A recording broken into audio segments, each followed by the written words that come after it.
आज आम पढ़ा षष्ठ श्रेणी विज्ञान पाठ प्रथम अध्याय खाद्यर उत्स। आमे आमर अभ्यास और पसंद अनुसार विभिन्न प्रकार खाद्य खाई था। या छड़ा विभिन्न ऋतु अनुसार आमर खाद्य अलग होता है। आमर चलनी अनुसार एवं आमर विभिन्न अंचल मध्य खाद्य विभिन्नता देखा जाए। या छड़ा शिशु वयस्क और बुढ़ा बुढ़ी खाद्य मध्य अलग अलग। आमे दिनर समय भिन्न भिन्न प्रकार खाद्य खाई था। जेपरिक आमे सकाळे जलखिया खाई था, खरा बेले भात डाली भजा तरकारी इत्यादि खाई था, राति रे रुटी डालमा और भात तरकारी खाई था।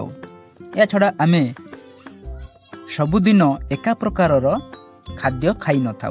तथापि आमर अंचलर अधिकांश परिवारर खाद्य है भात डाली तरकारी। आमे समस्ते बंची रहिबा पई खाद्य खाई था। विभिन्न कार्य करने को जो शक्ति मिली थाए ता खाद्य ही मिली थाए।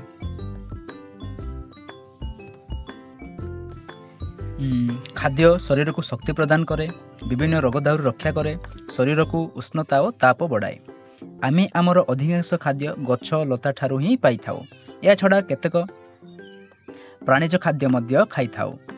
प्राणीज खाद्य कहिले जेपरिक माछ, मांस, अंडा, क्षीर, दही, लहुणी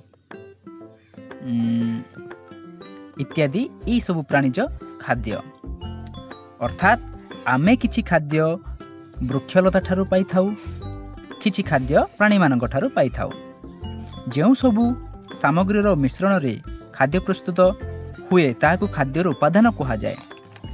विभिन्न खाद्यर उपादान भिन्न भिन्न। जेपरिक भात पाई उपादान चाउल पानी, रुटी पाई उपादान अटा पानी, लुण, मांस तरकारी पाई मांस तेल, लुण, हलदी, अदा, पियाज, मसला इत्यादि। परिबा तरकारी पाई आलू, पटल, लुण, हलदी, पानी इत्यादि।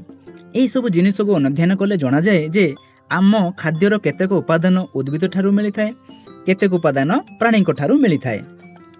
हेले आउ केतेक उपादान अछि ताहा प्राणी और उद्भिद ठारू मिली न थाए, जेपरिक लुण और पानी। आमे खाद्य आकार रे उद्भिदर विभिन्न अंश को व्यवहार करू।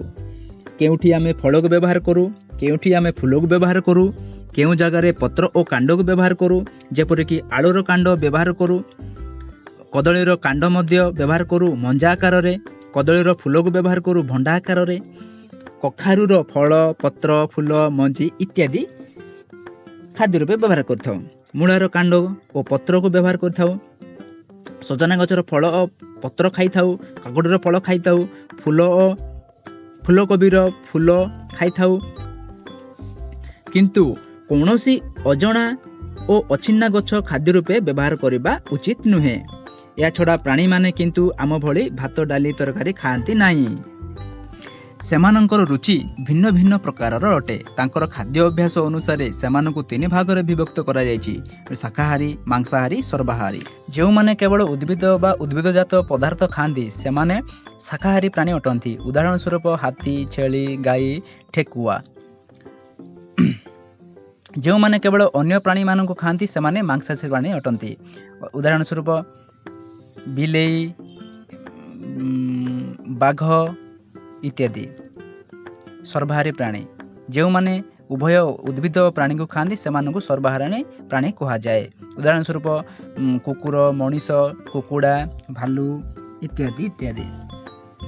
आमे शिखिले जे आमे विभिन्न खाद्य खाऊ। खाद्य मुख्यतः प्राणी और उद्भिद मिले। विभिन्न प्रकार खाद्य प्रस्तुत करने भिन्न भिन्न उपादान आवश्यकता हुए। खाद्य अभ्यास अनुसार प्राणी मानक शाकाहारी, मांसाहारी और सर्वाहारी श्रेणी विभक्त करा जायछि।